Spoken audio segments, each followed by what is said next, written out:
할렐루야. 오늘도 말씀을 통해서 하나님 만나시는 시간 되시길 소망합니다. 우리가 119 기도운동 제목에 계속해서 이제 기도하고 있는 제목 중에 하나가 우리 서리 집사님 손길을 위해서 기도하고 있는데, 앞으로 한 2-3주간 하나님이 기뻐하시는 직분자 일꾼은 어떤 사람인가 함께 말씀을 통해서 좀 살펴보려고 합니다. 오늘 말씀 제목이 하나님의 나라의 일꾼, 하나님 나라의 일꾼입니다. 우리 한번 따라해 볼까요? 하나님 나라의 일꾼. 이게 지금 2번 예배를 드리신 분들이 저희 아들을 포함해서 좀 있기 때문에 제가 물어볼 때 그분들은 답을 하시면 재미가 없어요. 오늘 이제 하나씩 착착씩 볼 건데 아마 틀린 대답을 좀 많이 하실 겁니다. 그래서 많이 나왔죠. 그래서 그냥 지켜보고 계시고, 아이고 저것도 모르나, 원래 몰랐잖아요, 그죠? 그래서 모르는 대로 일단은 그렇게 계시면 되겠습니다. 그 말을 하시면 김이 새 나가기가 재미가 없어요. 그러니까 일단 한번 뭐 잘 못 들으시면 일단 대답을 해보시고, 어쨌든 한번 말씀을 좀 나누려고 하는데, 하나님 나라의 일꾼이라는 말씀을 나누기 전에 중요한 게 하나님 나라를 알아야 돼요. 하나님 나라가 어떤 나라인지 알아야 돼요. 하나님 나라가 뭐냐 이걸 보니까 1부 때 아이들이 천국 이렇게 얘기하더래요. 하나님 나라를 한문으로 하면 천국이죠. 그럼 천국이 뭐냐? 하나님 나라 이러면 이제 골치 아파지는 거지. 그죠? 왔다 갔다 계속 맨날 해도 뭐 그게 되는 문제가 이제 발생이 되는데, 여러분 이 성경이 기록되는데 한 1400년에서 1600년이 걸려요. 창세기부터 요한계시록까지 1000년이 넘게 쓰여졌단 말이에요. 그리고 저자가 한 40년 넘습니다. 그런데 이 1000년이 넘도록 40년이 썼는데 일관된 주제가 있어요. 여러분 성경의 주인공 누굽니까? 예수님이죠. 구약은 오실 예수님, 신약은 오신 예수님, 요한계시록 오실 예수님. 이 성경의 주인공이 예수님인데, 이 성경에요 흐르는 사상 주제가 있어요. 생각이 있단 말이에요. 공통된 흐름이 있단 말이에요. 그게 뭐냐? 어떤 사람은 언약으로 봅니다. 뭐 아담 언약, 다윗 언약, 뭐 노아 언약, 이렇게 언약으로 보는 사람도 있고, 또 구속사를 보여요. 구속사 어려운 말인데 구원 역사입니다. 하나님이 이 죄인들 어떻게 구원해 나가신가, 구속사로 성경을 보기도 하고, 또 기독론으로 보고 예수님으로 이렇게 봐서 하는 사람도 있고. 그런데 이 성경을요 자세히 또 뚫어보면 또 나오는 게 뭐냐면 하나님 나라예요. 구약 성경부터 시작해서 요한계시록까지 하나님 나라의 출발, 요한계시록 뭐예요? 하나님 나라의 완성, 이렇게 되는 거예요. 그러니까 하나님 나라가 이 성경의 큰 주제라는 거죠. 주제. 하나님 나라가 성경이 전반에 나옵니다. 여러분 신약 성경에 하나님 나라라는 단어가 몇 번 나오는지 아십니까? 100번 나와요. 100번. 신약 성경이 더 나오고 사복음서에만 100번 이상 나옵니다. 마태, 마가, 누가, 요한복음에만 하나님 나라가 100번 이상 나오고, 예수님이 하나님 나라라고 말한 적이 70번이 넘어요. 이게 어마어마하게 하나님 나라에 대해서 예수님 많이 말씀하셨어요. 여러분 예수님의 첫 설교가 뭡니까? 회개하라. 뭐가 가까이 왔다고요? 천국. 예수님의 첫 설교가 천국, 하나님 나라 설교고, 예수님의 마지막 설교가 뭘까요? 첫 설교가 하나님 나라였다니까요. 눈치 빠른 분은 뭐겠어요? 하나님 나라겠죠, 당연히. 그래서 이 사도행전에 보면은 예수님이 부활하고 승천하기 40일 동안 제자들과 함께 계시면서 하나님 나라에 관한 일을 가르쳤다고 되어 있어요. 그러니까 예수님은 하나님 나라를 제자들에게 말씀하셨어요. 그러니까 하나님 나라에서 굉장히 많이 말했습니다. 이 복음서에 봐도 오늘 본문도 나와 있지만은 천국에 대해서 굉장히 많이 말씀하세요. 예수님이 하나님 나라에 대해서. 근데 이 하나님 나라의 개념을 잘 바로잡기 위해서는 우리가 해야 할 게 뭐냐면은, 하나님 나라를 천국으로 생각하고 천국은 죽어서 가는 곳으로 생각을 한단 말이에요. 이러면 이 성경에서 말하는 하나님 나라를 이해 불가, 해석 불가가 됩니다. 성경에서 말하는, 예수님이 말하는 하나님 나라 천국은요 죽어서 가는 나라가 거의 아닙니다. 거의 대부분 성경에서 말하는 하나님 나라는 이 땅에 임한 하나님 나라예요. 예수님이 이 땅에 오셔서 하나님 나라를 가지고 왔어요. 예수님 올 때 하나님 나라를 가지고 오셨어요. 이미 종말의 때가 시작된 거예요. 예수님 오심부터 종말의 때가 시작됐어요. 하나님 나라가 왔기 때문에. 그래서 하나님 나라가 왔다는 증표를 어떻게 하십니까? 사단의 나라를 몰아내잖아요. 귀신을 쫓아내시고, 귀신이 막 하나님 아들을 알아보고, 그게 뭐예요? 사단의 나라를 예수님이 무너뜨리기 시작했다는 거예요. 그래서 하나님 나라를 예수님이 가져오셨어요. 이미 이 땅 가운데 하나님 나라에 임했습니다. 그리고 그 하나님 나라가 언제 완성됩니까? 재림 때. 예수님 다시 오시면 하나님 나라 완성이 돼요. 근데 여러분 보세요. 하나님 나라가 보여요, 안 보여요? 안 보여요. 하나님 나라가 어떤 나라인지 눈에 안 보인단 말이에요. 그래서 하나님 나라에 대해서 예수님이 가르쳐 주세요. 왜? 하나님 나라를 알고 하나님 나라의 왕이시니까 하나님 나라를 설명해 주시는데, 우리가 이해하기 쉽도록 예수님이 뭘 사용하시냐면 비유를 사용하십니다. 그래서 마태복음에, 마가복음에, 누가복음에 씨 뿌리는 자의 비유, 이거 천국 비유입니다. 누룩 비유, 오늘 포도원 품꾼 비유, 이거 다 하나님 나라 비유예요. 비유를 사용하셔서 우리로 하여금 하나님 나라는 이런 나라구나를 설명해 주셨어요. 이해하기 쉽도록.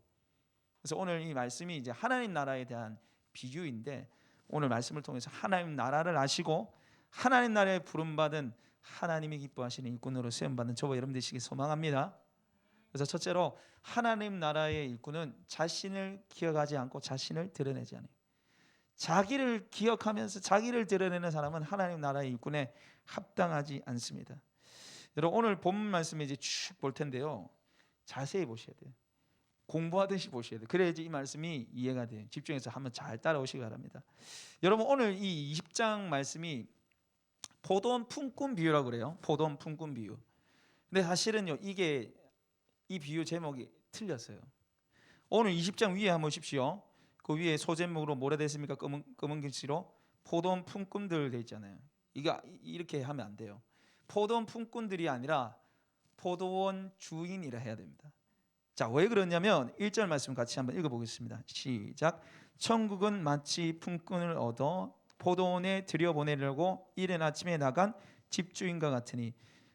천국이 누구와 같다 그래요? 집주인. 그러니까 집주인이 어떤 사람인지 알면 하나님 나라를 안다는 거예요. 집주인을 알아야 된다는 거예요. 품꾼이 중요한 게 아니라 지금 품꾼들을 부르는 집주인이 어떤 사람인지를 알아야 된다는 거죠. 그래서 집주인은 하나님 나라의 하나님, 왕이신 하나님을 의미합니다. 그러니까 집주인이 어떤 사람인지 알아야 된다는 거예요.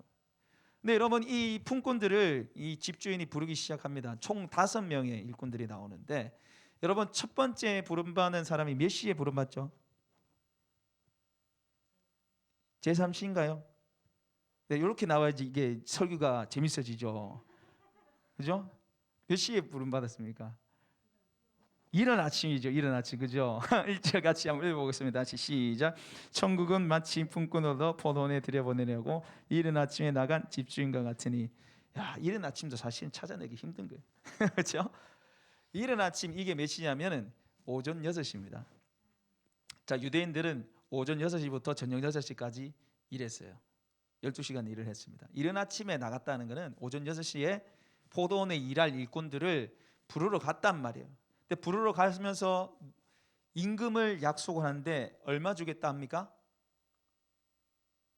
한 데나리온이요. 한 데나리온.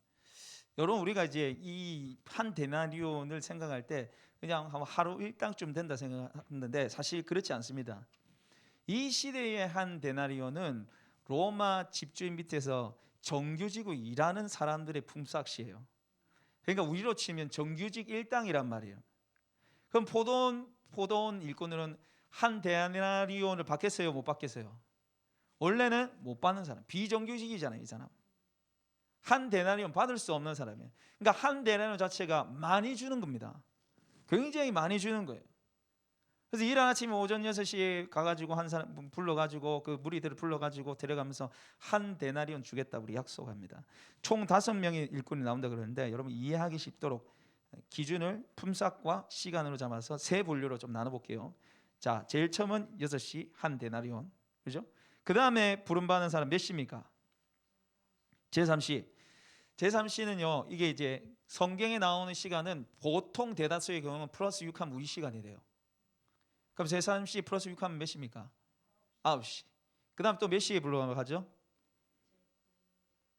제6시, 그죠? 3절에 보면 제3시에 가고 제6시에 가고 그 다음에 5절에 제9시. 그러니까 몇 시입니까? 제3시는 오전 9시, 정오 12시 그 다음에 오후 3시 이 시간에 부르러 갔는데 여러분 오늘 이 제3시에 부르러 간 사람 보고 뭐라 합니까? 주인이 4절에 품삯을 어떻게 준다 그래요? 그들에게 이르되 너희도 포도원에 들어가라. 내가 너에게 어떻게 준다고?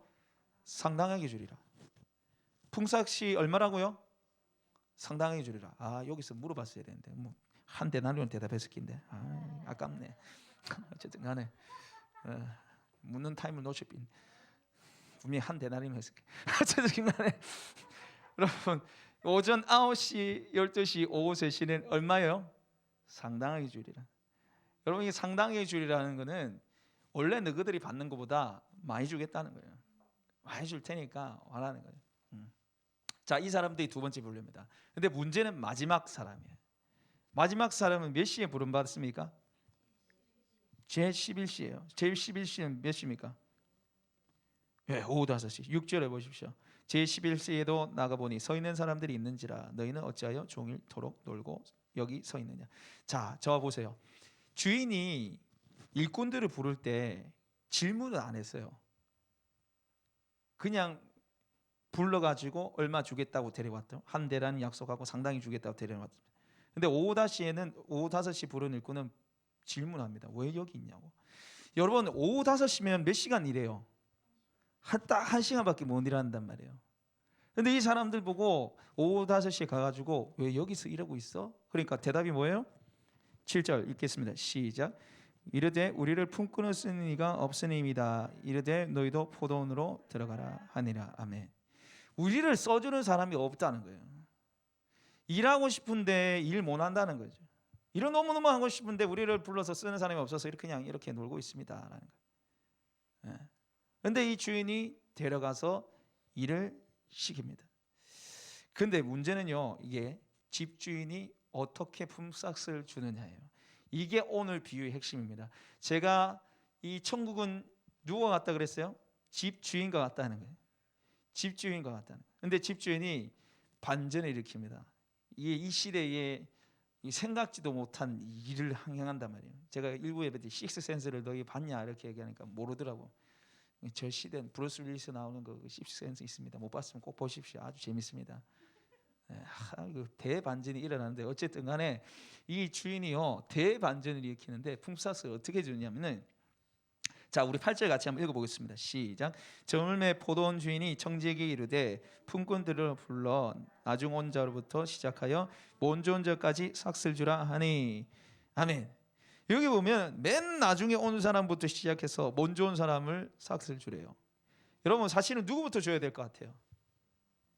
네? 이른 아침 오전 6시에 온 사람부터 줘야 되죠. 그 사람은 제일 고생했잖아.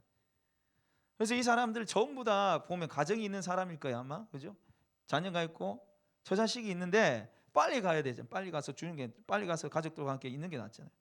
근데 누구부터 품삯을 줍니까? 제일 나중에 온 11시 온 오후 5시에 온 사람부터 품삯을 주는데, 자, 이 사람에게 얼마나 주냐면 9절 말씀 읽어보겠습니다. 시작.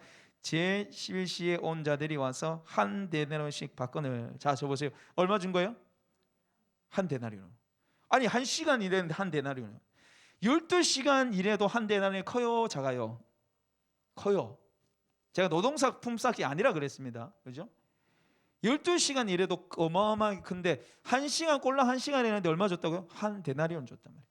여러분 이 먼저 나중 온 사람부터 한 데나리온 줬을 때 이 나중에 아침에 이른 아침 오전 6시 온 사람이 무슨 생각했을까요?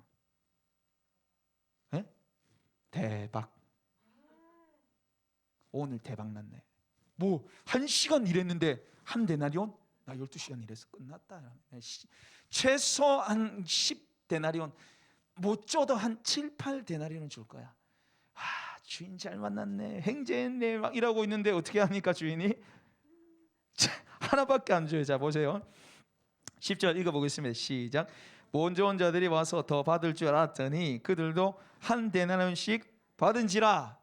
한 데나리온밖에 안 주는 거야. 그래서 어떻게 합니까? 11절 12절 시작.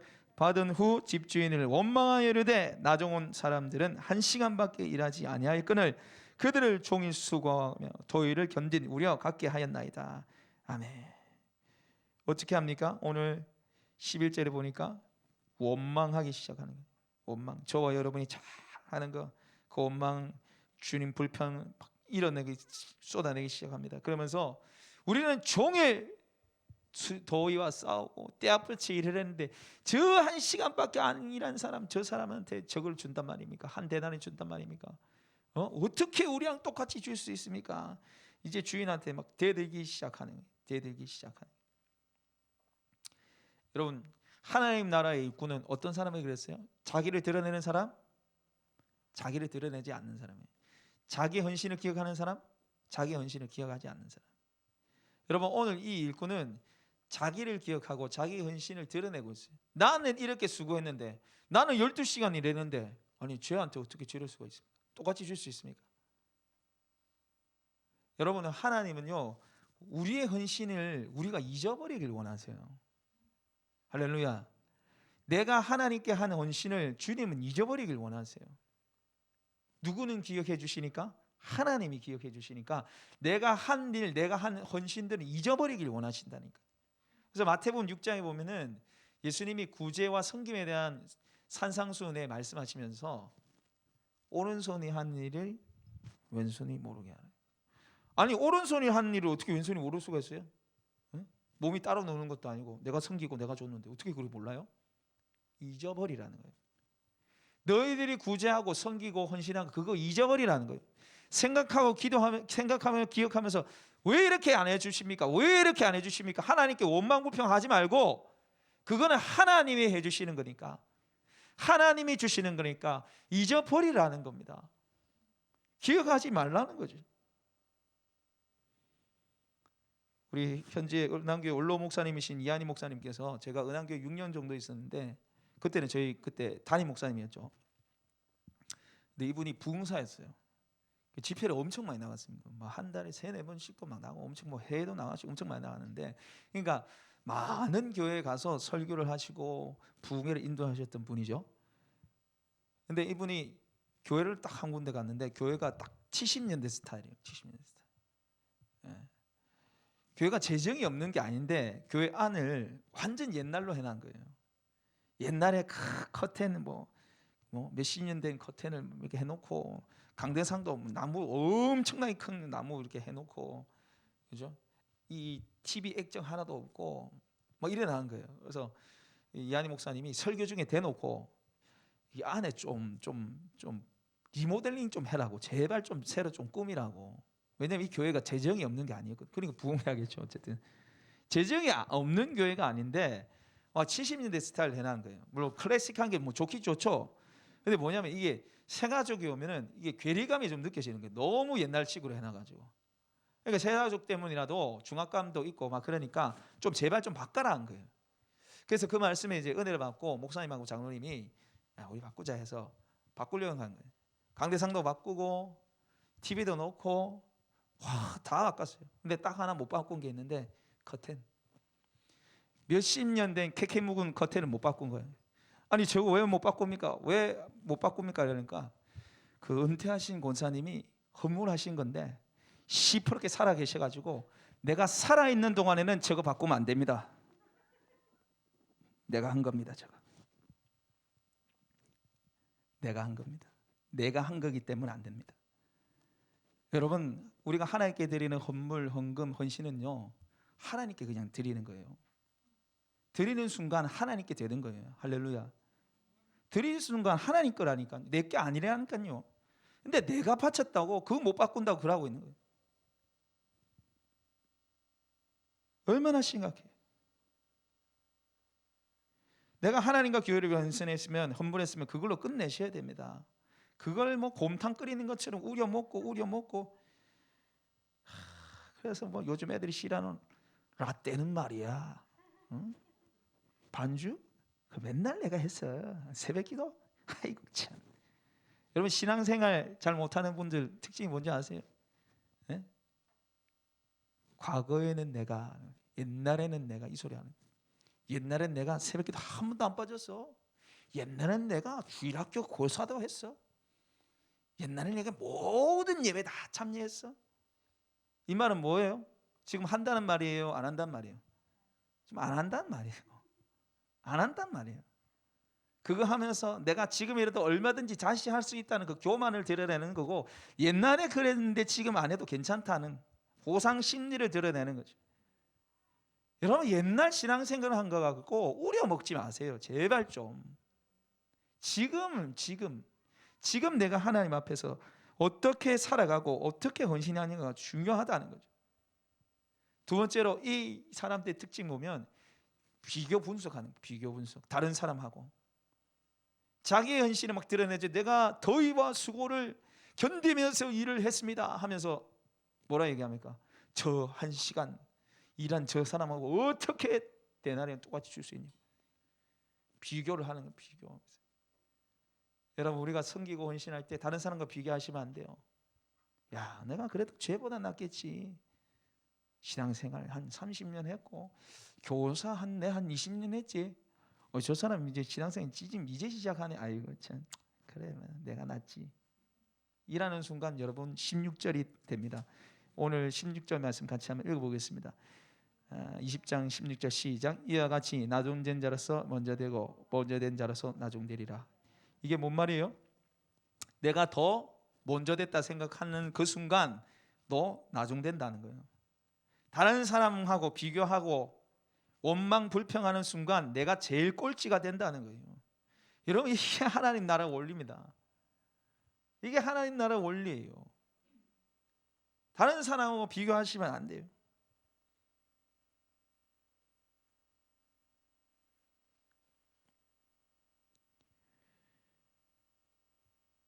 여러분, 제가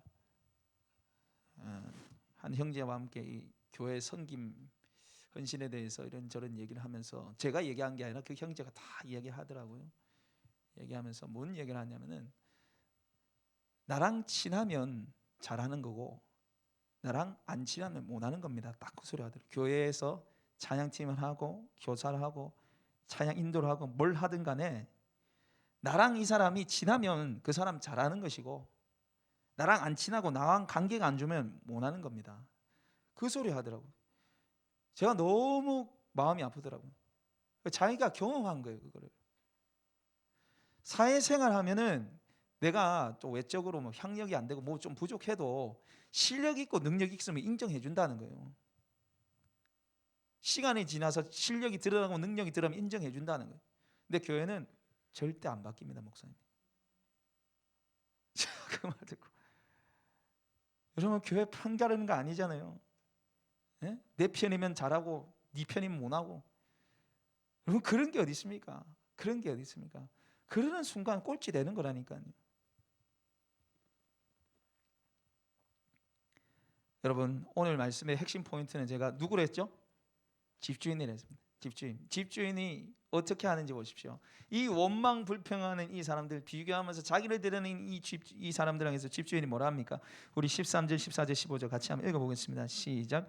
주인이 그 중에 한 사람에게 대답하여 이르되 친구여 내가 내게 잘못한 것이 없노라.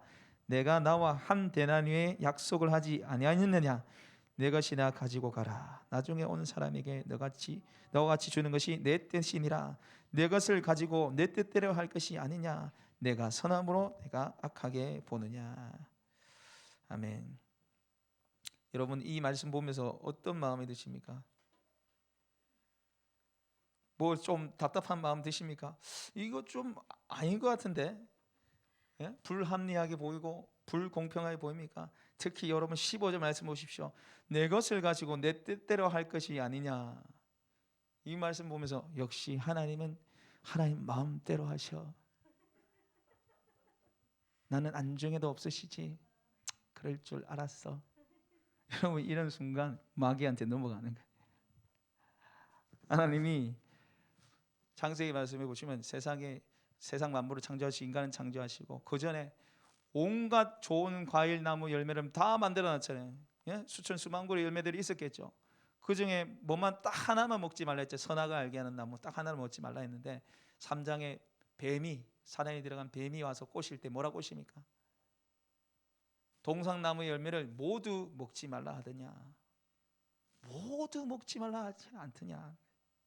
하나님은 하나만 먹지 말라 했는데 사단이 와가지고 아예 만들어 놓고 못 먹게만 하는 하나님을 만들어 놓은 거예요. 인색하고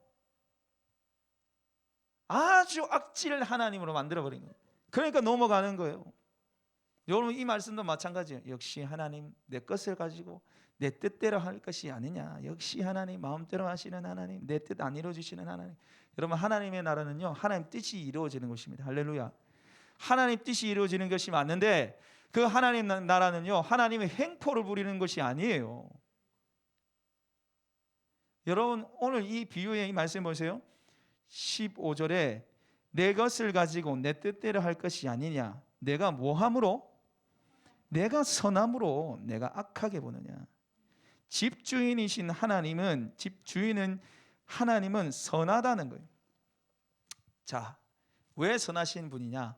여러분 오늘 이 하나님 나라를 비유하는 이 포도 품꾼 비유는요, 세상 나라 원리하고 완전히 다릅니다.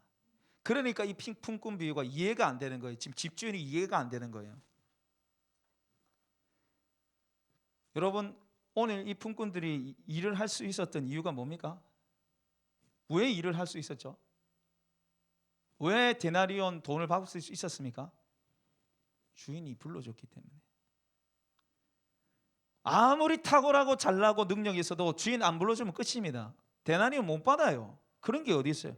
근데 집주인이 불러러 나갔다니까요. 집주인이 찾으러 나간 거예요. 자기들이 간 게 아니라 집주인이 찾아서 불러와서 일을 시킨 겁니다. 여러분 이게 바로 하나님 나라예요. 하나님이 우리를 주님의 자녀로 불러주셨습니다. 할렐루야. 하나님 나라의 일꾼으로, 교회의 일꾼으로 주님이 우리를 불러주셨어요. 그래서 우리가 섬길 수 있는 것이죠. 여러분 우리 중에 하나님 눈에 드는 사람이 어디 있겠어요? 그 전능하시고 위대하신 하나님 앞에 눈에 쏙 들 사람이 어디 있겠냐고요. 우리가 하나님 앞에 뭘 한든 그게 하나님 앞에 무슨 큰 유익이 되겠습니까? 아니래요. 이 하나님 나라, 하나님의 교회는요, 은혜로 돌아가는 겁니다. 할렐루야. 은혜로 시작해서 은혜로 숨기다가 은혜로 마쳐져야 되는 거죠. 이 시작 자체가 벌써 다른 거예요. 종이 찾아가서, 여러분 보통 일꾼들이 어떻게 합니까? 찾아가서 일 시켜달라 하겠죠. 그죠? 나 좀 시켜달라고 하겠죠. 아니에요. 지금 주인이 나서고 있다니까요. 주인이 부르는 거예요. 그리고 여러분 오늘 이 본문 말씀에 손해본 사람이 누굽니까? 가장 손해본 사람이 누구예요? 예? 예, 제일 일찍 온 사람. 저러는 순간 이제 속는 겁니다. 저렇게 생각하는 순간 이 원리를 이해를 못하는 거예요. 자 보십시오. 제일 일찍 온 사람에게 처음 6시 부를 때 싹스를 얼마 준다 했습니까? 한 데나리온. 그게 크다 했어요? 작다 했어요? 크다 했어요. 근데 주인이 한 데나리온 줬습니까? 안 줬습니까? 줬습니다. 그게 손해보는 겁니까? 약속한 대로 줬다니까요. 오늘 말씀 보십시오. 13절에 주인이 그 중에 한 사람에게 대답하여 이르되 친구야, 내가 내게 잘못한 것이 없노라. 내가 나와 한 데나리온의 약속을 하지 아니하느냐. 여러분 오늘 본문 말씀에 가장 손해본 사람 누굽니까? 주인입니다. 주인이에요. 12시간 일해도 한 데나리온 못 받는데 그 사람에게 한 데나리온 줬어요. 1시간 일한 사람에게 한 데나리온 줬어요. 여러분 이게 뭐냐면은 12시간 일해도 한 데나리온, 1시간 일해도 한 데나리온, 이걸 말하는 게 아니고요. 그렇게 보시면 세상 원리로 보는 거예요. 지금 이 원리는 뭐냐면 은혜로 준다는 거예요. 내가 생각한, 내가 이만큼 하고 내가 이만큼 헌신했으니까 이만큼 주셔야 된다. 그 세상 논리입니다. 세상 논리. 그죠? 여러분 편의점에 알바를 하러 갔어요. 편의점에 내가 알바로 갔는데 12시부터 밤 12시부터 새벽 아침 6시까지 일을 했어요. 밤 12시부터 아침 6시까지 일을 했어요. 근데 일당이 5만 원 주는 거예요. 힘든 시간이죠. 밤 12시부터 새벽 6시면. 근데 10시부터 11시 꿀 시간이죠. 사람도 잘 안 오는 시간. 그 1시간 일해놓고는 똑같이 일당을 5만 원 주는 거예요. 어떻게 하겠습니까? 난리 뒤지겠죠. 어떻게 이럴 수 있냐고. 응? 장난하냐고 지금. 그래서 인스타에 올리고 페이스북에 올리고 사람들 모아가지고 마지막에 어떻게 해요? 국민청원에 올리죠. 이 불합리한 부당한 불악당 이 편의점 주인을 고발합니다. 하고 올리고 난리가 나요. 그거 세상 논리라니까요. 여러분 한 시간 일한 사람에게 한 데나리온 줬다는 이 의미는요, 하나님이 풍성한 은혜로 갚아주신다는 거예요. 지금 말하고 싶은 핵심이 여기에 있습니다. 그냥 주시는 게 아니라 풍성하게 주신다는 거예요. 한 시간 일해도 하나님의 은혜로 풍성하게 채워주시는 나라가 하나님의 나라고, 그분이 하나님이시라는 거죠. 그분이 우리를 하나님의 교회에 하나님 나라에 헌신하는 일꾼으로 불러주셨다는 게 이 비유의 핵심입니다. 여러분, 오늘 이 비유에서 가장 손해본 사람이 누구라고요? 집주인이라는 것을 잊어버리시면 안 됩니다. 이른 아침 6시에 온 사람이라고 생각하는 순간 여러분 넘어가는 거, 그냥 세상 원리라고 생각하는 거.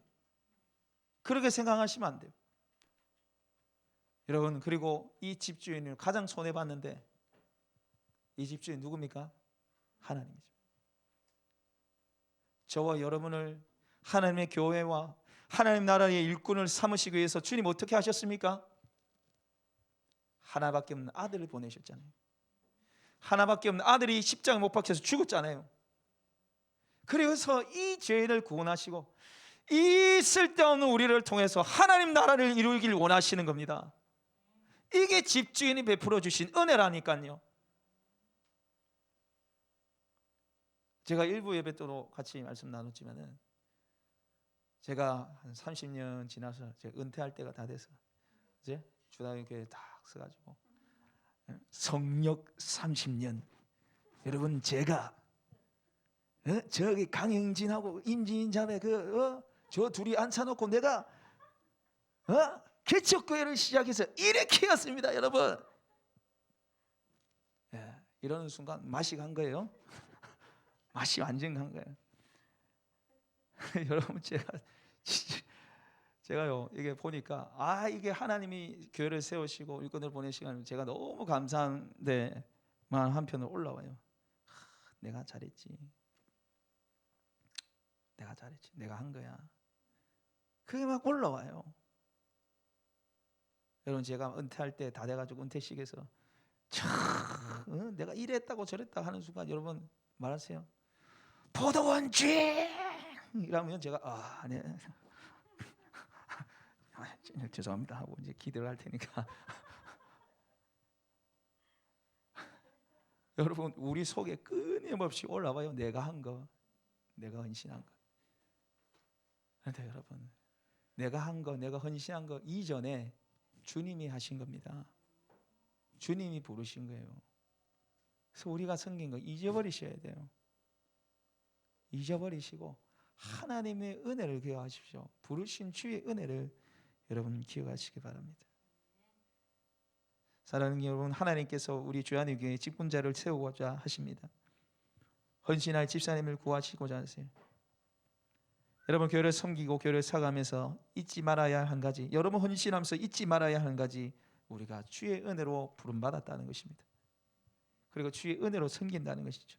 내가 잘나서, 내가 주일 성수해서, 내가 11조해서, 내가 생명의 상공부 수료해서 여러분 세워지는 게 아닙니다.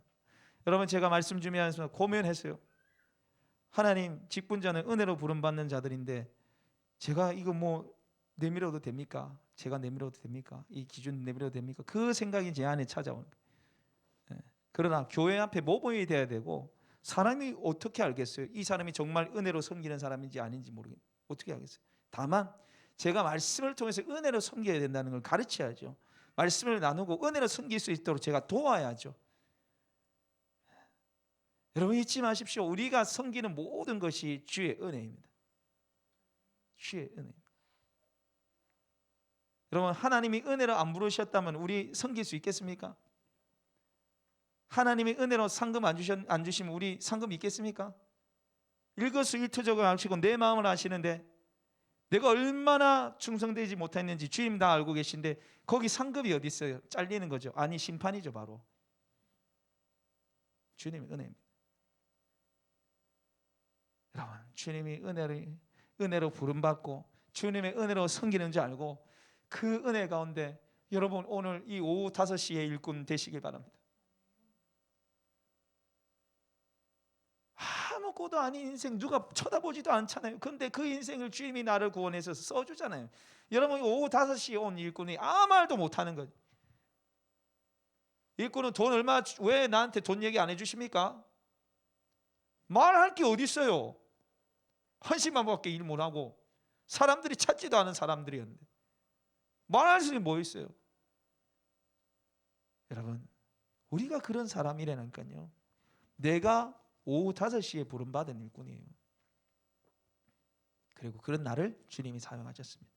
그 은혜를 여러분 잘 생각하시고요. 그래서 하나님을 기쁘시게 하는 저와 여러분 되시길 소망합니다.